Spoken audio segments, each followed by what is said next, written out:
Салем достар, бізде Бардамды каналына қош келіпсіздер. Сіздермен Наргиза, мен бүгін сіздерге балықты тез және дәмді қуыру әдісімен бөлісемін. Видеоның соңына дейін күзет, лайк, комментарий қалдыруды ұмытпаңыздар. Ал ол үшін бізге балығымызды жақсылап жуып тазалап, осылай бөлшектерге бөліп аламыз. Бөлшектерге бөліп алған балығымызға енді тартымына қарай тұздарын сеуіп аламыз.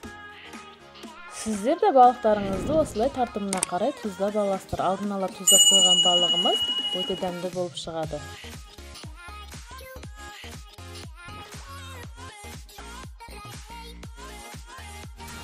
Егер сізде вақтыңыз бар болса, алдын ала осылай 2 сағат алдын балықтарыңызды жақсылап тұздап, холодильникке қойып қойсаңыздар, 2 сағаттан кейін алып, қызып тұрған майға қуырсаңыздар, балықтарыңыз одан да дәмді болып шығады. Балықтарымызға тұздары сіңіп, дәмді болып тұрғанша біз енді бұяқта қиярын дайындаймыз.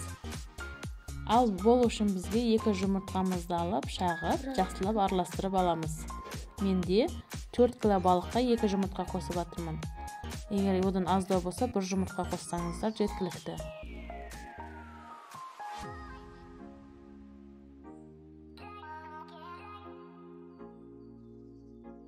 Жұмыртқамызды жақсылап атылап алғандан соң, үстіне 1 бокал суымызды қойып, тағы да жақсылап араластырып аламыз.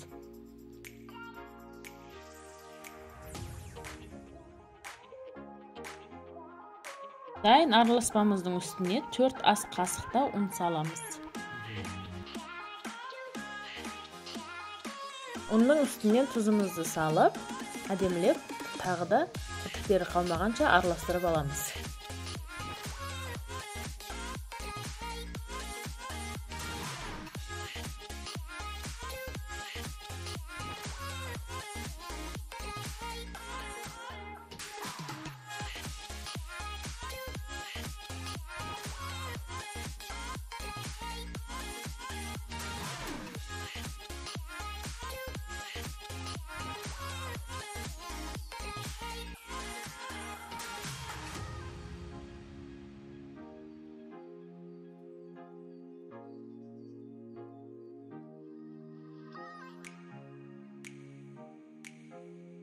Мінекей біздің араласпамыз дайын, оның сұйықтығы, қоюлығы міне осылай болады.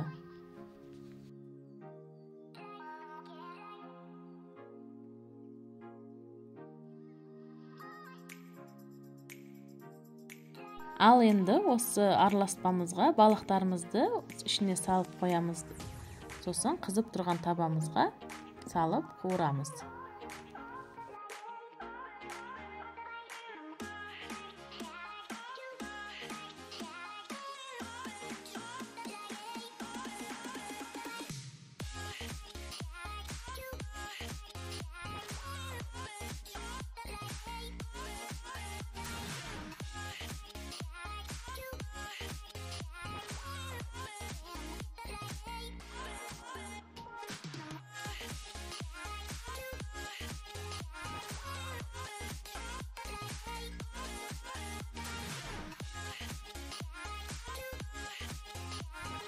Мен бір бетінің өзін 4-5 минут көлемінде қуырып, сосын екінші бетін аудардым. Осылай аударып, 7 минут көлемінде пісіп шығады біздің балықтарымыз.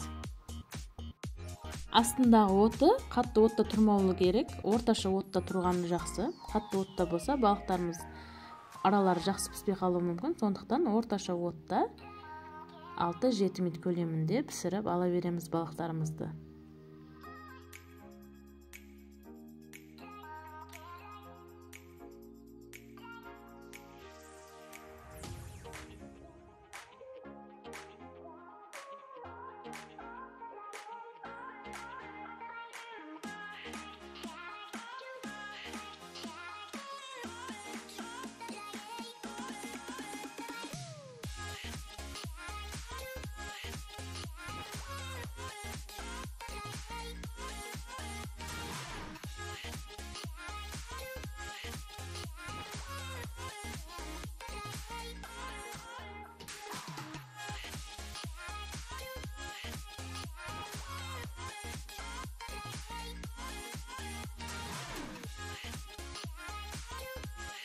Менің балықтарым ақ балық, сондықтан өйтіп қатты қызармайды екен.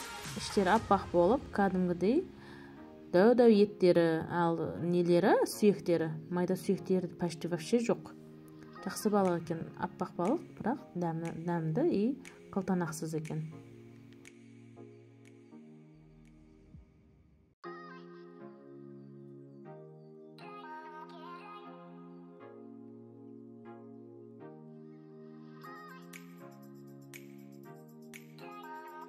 Балығымыздың бірінші кусогы піскенден соң дәмін көріп алыңыздар, тұздары қалай екендігін.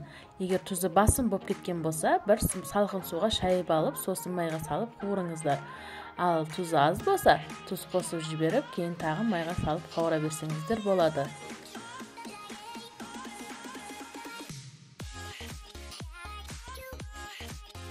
Мінекей біздің балықтарымыз дайын. Ас болсын сіздерді семьяңыздарға жасап қуантыңыздар.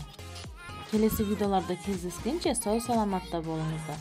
Біздің балықтарымыздың аралары да осылай әдемі болып шығады. Сіздер де дәл осы рецепт бойынша жасап көріңіздер.